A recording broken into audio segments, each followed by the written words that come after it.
नमस्कार दोस्तों, मैं सुशांत कुमार प्रस्ती आप लोगों को स्वागत करता हूं हिंदी टेकी के एपिसोड नंबर 33 में। ऐसे आज का पहला न्यूज है कि माइक्रोसॉफ्ट का अपकमिंग टीम्स अपडेट जो अर्ली नवंबर 2025 में टारगेटेड रिलीजेस के साथ और जनवरी 2026 तक वर्ल्ड वाइड रोल आउट होगा, यूजर्स को सिर्फ ईमेल एड्रेस से चैट स्टार्ट करने की परमिशन देगा, चाहे रेसिपिएंट टीम्स यूजर ना हो। इस फीचर ने एक्सपर्ट्स के बीच सिक्योरिटी कंसर्न्स खड़े कर दिए हैं। इनवाइटी अपने ईमेल के थ्रू गेस्ट के रूप में ज्वाइन करेगा, जिससे एंड्रॉइड, डेस्कटॉप, iOS, लिनक्स और मैक पर सीमलेस एक्सटर्नल कम्युनिकेशन पॉसिबल होगा। ये फीचर फ्लेक्सिबल वर्क के लिए डिजाइन किया गया है, लेकिन डिफॉल्ट एनेबल्ड होने के कारण ये फिशिंग स्कैम्स और मेलवेयर इन्फिल्ट्रेशन का रिस्क भी बढ़ा देता है, जिससे सेंसिटिव डेटा लीक होने का खतरा हो सकता है। मेन प्रॉब्लम इस फीचर की ब्रॉड एक्सेसिबिलिटी में है।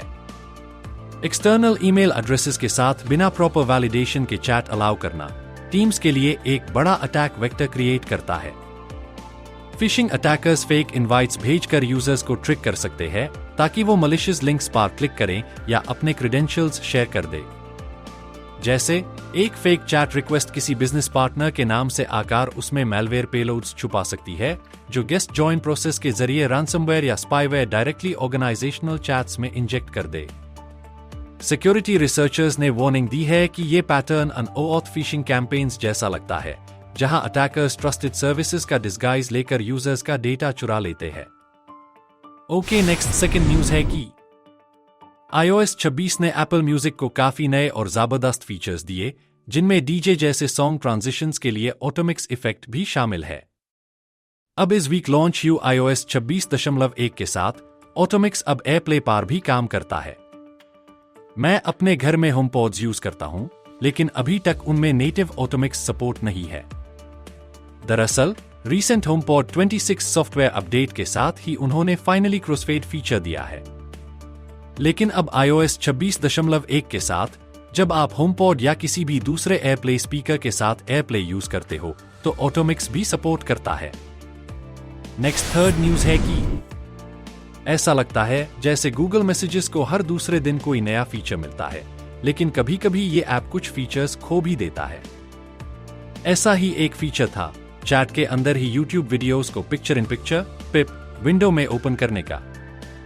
ये फीचर पिछले साल अगस्त में हटा दिया गया था, लेकिन इस साल मार्च में हमें इसके वापस आने की पॉसिबिलिटी के बारे में पता चला।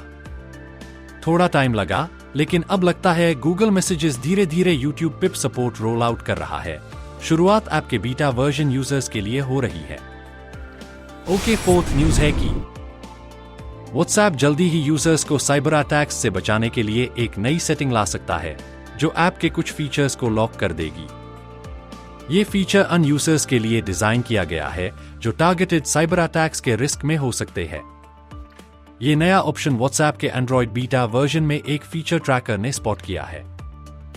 व्हाट्सएप एक और फीचर पर भी काम कर रहा है, जो अननोन अकाउंट्स से आने वेल मैसेजेस की लिमिट सेट करेगा।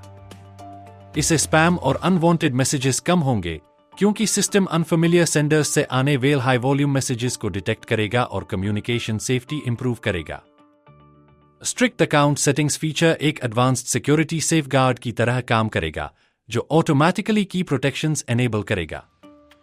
इसमें कॉल्स के दौरान आईपी एड्रेस प्रोटेक्शन भी शामिल होगा, जिसमें कम्युनिकेशंस व्हाट्सएप के सर्वर्स के थ्रू राउट होंगी, ताकि लोकेशन बेस्ड ट्रैकिंग रोकी जा सके। एक और बड़ा एडिशन होगा अननोन सेंडर्स से आने वेल मीडिया और फाइल अटैचमेंट्स को ब्लॉक करना, ताकि फोटोज, वीडियोज या डॉक्यूमेंट्स जो मेलवेयर या फिशिंग लिंक्स रखते हो सकते हैं, उनके ऑटोमेटिक डाउनलोड्स को रोका जा सके।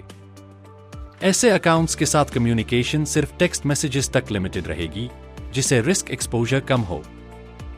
व्हाट्सएप रिपोर्टेडली एक ऑप्शन भी ला रहा है, जिसे लिंक प्रीव्यूज डिसेबल किए जा सकते हैं। अभी तक जब कोई लिंक भेजा जाता है, तो ऐप उस वेबसाइट से कनेक्ट करके प्रीव्यू बनाता है। इस प्रोसेस में यूजर का आईपी एड्रेस एक्सपोज हो सकता है। नई सेटिंग के साथ लिंक प्रीव्यूज अपीयर नहीं होंगे, जिससे डेटा लीक्स और ट्रैकिंग अटेम्प्ट्स का रिस्क कम हो जाएगा। ये ऑप्शन पहले से ही प्राइवेसी सेटिंग्स में अवेलेबल है, लेकिन अब ये स्ट्रिक्ट सिक्योरिटी मोड का हिस्सा बन जाएगा, ताकि हाई रिस्क यूजर्स को कंसिस्टेंट और ऑटोमेटिक प्रोटेक्शन मिल सके। स्ट्रिक्ट सिक्योरिटी मोड व्हाट्सएप पर अनसेव नंबर्स से आने वाले कॉल्स को भी म्यूट करेगा, जिससे स्पैम, स्कैम्स और जीरो क्लिक अटैक्स से बचा जा सके। ये मोड ये भी लिमिट करेगा कि कौन यूजर्स को ग्रुप चैट्स में ऐड कर सकता है, सिर्फ सेव्ड कॉन्टैक्ट्स ही इनवाइट्स भेज पाएंगे। प्रोफाइल डिटेल्स जैसे फोटो, स्टेटस और लास्ट सीन टाइम स्टैम्प भी कॉन्टैक्ट्स तक ही लिमिटेड होंगे, ताकि प्राइवेसी मेंटेन रहे। सिक्योरिटी नोटिफिकेशंस यूजर्स को अलर्ट करेंगे जब किसी कॉन्टैक्ट का एन्क्रिप्शन कोड चेंज होगा, ताकि वो कॉन्वर्सेशन की ऑथेंटिसिटी वेरीफाई कर सके। इसके अलावा व्हाट्सएप पर 2-स्टेप वेरिफिकेशन भी ऑटोमेटिकली एनेबल रहेगा, जिसमें pin based authentication layer add होगी, ताकि अकाउंट हाईजैकिंग या आइडेंटिटी थेफ्ट से बचाव हो सके। लास्ट और फिफ्थ अपडेट है कि जियो का free Google AI pro subscription अब सब एज ग्रुप्स के लिए लाइव है। रिलायंस जियो ने सैटरडे को अपने यूजर्स के लिए 18 महीने का free Google AI pro subscription देना शुरू कर दिया है। इंडियन टेलीकॉम कंपनी ने पिछले हफ्ते mountain view based tech giant Google के साथ अपनी पार्टनरशिप अनाउंस की थी, जिसमें दोनों ने मिलकर यूजर्स को 1.5 साल तक जेमिनी का फ्री एक्सेस देने का वादा किया था। पहले जियो ने कहा था कि इनिशियल रोल आउट में सिर्फ 18 से 25 सील के यूजर्स को ही इंक्लूड किया जाएगा और बाद में सबके लिए एक्सपैंड किया जाएगा।